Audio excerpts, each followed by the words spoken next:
کہ ہمیں ایک ایسی سوسائٹی بنانی ہے، ایک ایسا معاشرہ بنانا ہے جس میں ہم اپنے امام کو دعوت دے سکیں، جس میں ہم اپنے امام تک پہنچ سکیں. جیسے شاعر جو تھے زین، خدا ان کی دل کی آنکھوں کو نورانی کرے، کتنے خود بھی شاعر، کلام بھی شاعر، حالانکہ ان آنکھوں سے نہیں دیکھ سکتے، مگر امام حسین فرماتے ہیں اندھی ہو وہ آنکھ تجھے جو نہ دیکھ سکے. اس کا مطلب ہے کہ باطن کی آنکھ روشن ہونی چاہیے، اس آنکھوں کا کوئی فائدہ نہیں ہے. تو ان کا کلام، شعر پڑھا تھا نا کہ حل من ناصر کی جو امام نے صدا دی، کون ہے جو امام کی صدا کو سن کر چلنا شروع کر دیا. تو ہمیں اس معاشرے کی تشکیل کرنی ہے، اس سوسائٹی کو بنانا ہے جس میں ہم امام کو دعوت دے سکیں. اور بہت ساری چیزیں میں نے آپ کی خدمت میں عرض کی، کیونکہ آپ زیادہ تر جوان ہیں ماشاءاللہ، اور جوان ہی ماشاءاللہ سنتا ہے، بزرگ بھی ماشاءاللہ جوان ہی ہیں جو بیٹھے ہوئے ہیں. عزیزان محترم، ایک چیز جو جوان کے اندر ہوتی ہے وہ ہم نشینی ہے، ساتھ اٹھنا بیٹھنا. ہم نشینی، ساتھ کون اٹھتا ہے، کون بیٹھتا ہے، کہاں اٹھتا بیٹھتا ہے. شروع انگلش میں جو کہتے ہیں کہ مین از نون بائی ہز کمپنی، انسان جو ہے وہ اپنی بیٹھک سے پہچانا جاتا ہے. یہ بچہ کہاں بیٹھتا ہے، یہ جوان کہاں بیٹھتا ہے، یہ آفس میں کن کا دوست ہے، یہ محلے میں کس کا دوست ہے، یہ جاتا کہاں ہے. یہ جو دوستی ہوتی ہے نا، ہم نشینی، یہ انسان کے اوپر اثرات مرتب کرتی ہے. اب آپ بولے نہیں میں تو بہت اچھا ہوں، میرے دوست خراب ہیں، تو تھوڑے دنوں میں آپ بھی ان دوستوں کی طرح اچھے ہو جائیں گے. دو ہی آپشن ہے نا، یا دوست اچھے ہو جائیں گے یا آپ اچھے ہو جائیں گے، جو کہ بہت کم چانس ہوتا ہے. واقعاً بہت کم چانس ہوتا ہے کہ انسان زیادہ لوگوں سے اثر نہ لے، اور وہ بھی اگر ایسی محفل ہے جہاں گناہ ہو رہا ہو تو پھر اور مشکل ہو جاتا ہے. تو ہمیں، اور یہ سوسائٹی بہت امپورٹنٹ ہے کیونکہ یہ اسی سے ڈیزائن ہو رہی ہے، 2 دوست 3 دوست 4 دوست، 2 دوست 3 دوست 4 دوست، یہ سوسائٹی بن رہی ہے. اور یہ آفس میں کلیگ کون سے ہیں، یونیورسٹی میں کون ہے، محلے میں، یہ ایسی بن رہی ہے. یہ سوسائٹی اسی طرح ڈیولپ ہوتی ہے، ایک دوسرے سے کنیکشن. اگر ہم اپنے سراؤنڈنگ کو، اطراف کو اچھا کر لیں تو کم از کم ہم اپنے امام کے لیے تیار ہو سکتے ہیں. ہم اگر 2-4 لوگ اچھے ہو جائیں. اب کچھ 1-2 حدیث میں آپ کی خدمت میں پیش کرنی ہے کہ دوست کیسا ہونا چاہیے، کس کے ساتھ آپ اٹھیں اور کس کے ساتھ آپ بیٹھیں. تو ہم اپنے معاشرے کو، اور بہت ضروری ہے جان محترم، اچھا دوست وہ ہے جو تنہائی میں آپ کو آپ کی برائی بتاتا ہو. دوسروں کے سامنے تو بے عزتی ہے، دوست نہیں کرتا ایسا.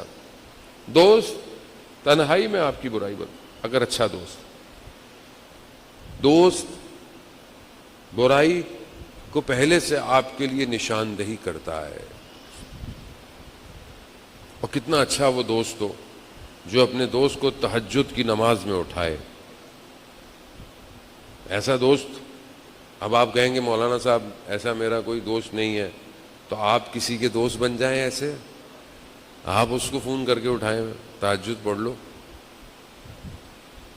تو کچھ حدیثیں ہیں جو میں آپ کی خدمت میں، پہلی حدیث جو ہے وہ حضرت لقمان کی ہے. حضرت لقمان کہ جن کے لیے پروردگار نے قرآن میں سورہ نازل کیا ہے، ان کی جو ہے وہ انہوں نے اپنے بیٹے کو نصیحتیں کی ہیں.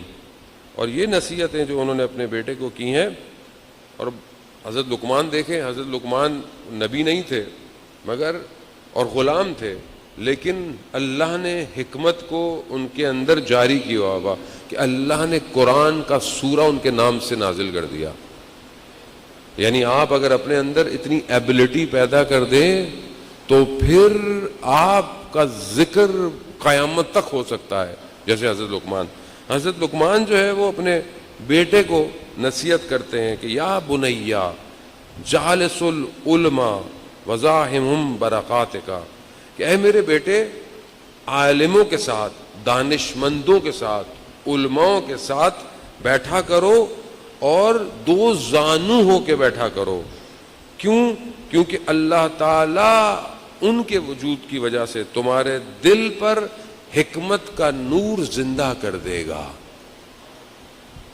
اب ہم میں سے کتنوں کے ہم کتنے لوگ علماء کے پاس بیٹھتے ہیں یا عالم یا دانشمند اچھے پڑھے لکھے لوگوں کے پاس، کتنا ہم ادھر ادھر گزارتے ہیں. تو اب آپ بولیں گے مولانا صاحب علماء کہاں سے لائیں، اتنے سارے سب بیٹھے ہیں. نہیں، جہاں آپ رہتے ہیں، جہاں آپ نماز پڑھتے ہیں وہاں علماء ہیں. ہفتے میں ایک دن جمعے کی نماز پڑھنے جاتے ہیں، شب جمعہ دعائے کمیل پڑھنے جاتے ہیں. خوب تھوڑی دیر بیٹھ سکتا ہے آدمی. بیٹھنے کے ساتھ ان کے وجود کی برکت کی وجہ سے انسان کے قلب کے اندر نور جاری ہو سکتا ہے. کیسے؟ وہ بیان کرتے ہیں کہ ایسے دل زندہ ہو جائے گا جیسے زمین بارش کے بعد زندہ ہو جاتی ہے. ایک ہم نشینی، اچھے علماء، اچھے دوست، اچھے پڑھے لکھے، ہو سکتا ہے بہت عالم نہ ملیں آپ کو، لیکن ایک اچھی شخصیت ہو، اس کے ساتھ بیٹھیں، سیکھیں اور دو زانوؤں کے احترام کے ساتھ بیٹھیں. قرآن کے لیے زان محترم میں آج پڑھ رہا تھا، قرآن نور ہے، نور. ایک شخص عالم دین ہے، کہتے ہیں میں قرآن پڑھا تھا، میں نے دھیان نہیں دیا، کرسی کے نیچے بیٹھا، میں نے ایسی قرآن پڑھا. میں نجف میں مولا امیر کے حرم میں زیارت کرنے چلا گیا. جیسے ہی میں ذہن میں پہنچا تو میری ملاقات آیت اللہ قاضی طباطبائی سے ہوئی. انہوں نے بغیر کچھ پوچھے، بغیر کچھ مقدمے کے مجھے فوراً کہا کہ قرآن کی تلاوت کرتے وقت ادب کا خیال رکھا کرو. کیوں ادب کا خیال رکھیں؟ آپ کو پتا ہے قرآن کیوں؟ قرآن کیا ہے؟ علی مال قرآن و قرآن مال علی، قرآن کے ساتھ ہے اور قرآن، وہ امام علی علیہ السلام کون ہے؟ امام ہے. تو آج کا امام قرآن کے ساتھ ہے اور قرآن امام کے. اگر امام غیبت کے پردے میں ہے تو ہمارے پاس کیا ہے؟ قرآن نہیں ہے گھر میں ہے. تو قرآن اگر امام زمانہ میرے پاس ہوتے، بیٹھے ہوئے ہوتے، تو میں امام کے سامنے کیسے بیٹھتا، امام کا کیسے ادب کرتا؟ تو کیا میں قرآن کا بھی ویسے ہی ادب کر رہا ہوں کیا؟ ابھی امام تو نہیں ہے نا، قرآن تو ہے. میں امام کو دیکھنا چاہتا ہوں، مولانا صاحب وظیفہ دے دیں کوئی وظیفہ. آیت اللہ عظمہ بہجت سے کسی نے پوچھا کہ امام زمانہ کو دیکھنا چاہتا ہوں، کیا کروں؟ انہوں نے کہا قرآن ہے. کہا وہاں قرآن کو کھولو اور دیکھو.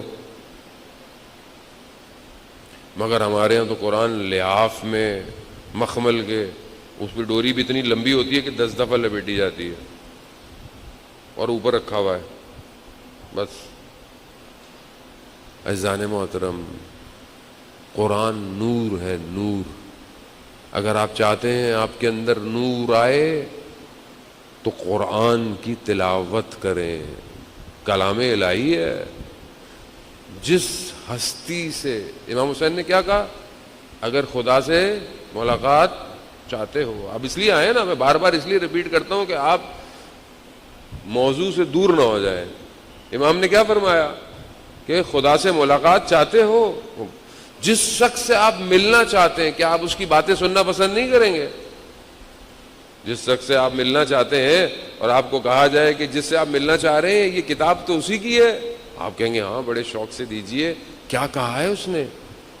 یہ کہا ہے. تو کیا میں روز اس کی سن رہا ہوں؟ ابھی کل میں نے آپ کو تھوڑی سی نہج البلاغہ سنائی، تھوڑی سی. جس کو مانتے ہیں اس کی بھی تو سننی چاہیے نا. اب جس سے ملاقات چاہتے ہیں، جو مالک یوم الدین ہے، جو خالق ہے ہمارا، جس نے پوری کائنات کو بنایا ہے، جس نے ہمیں اس قابل کیا کہ ہم اس نعمتوں سے استفادہ کر سکیں، کیا آپ کا دل نہیں چاہتا کہ وہ آپ سے باتیں کرے؟ دنیا جہان کی باتیں ہم سنتے رہتے ہیں، واٹس ایپ، فیس بک، انسٹاگرام، پتہ نہیں دنیا کیا کیا بول رہی ہے، ہم سنتے جا رہے ہیں، سنتے جا رہے ہیں. کوئی تھوڑا سا ٹائم نہیں ہے کہ ہم یہ بھی تو سنیں. کہ جہاں پروردگار خود کہہ رہا ہے وما خلقت الجن والانس الا لیعبدون، میں نے تمہیں اور جن کو خلق ہی نہیں کیا سوائے اس کے کہ تم میری بندگی کرو۔ نور ہے، نور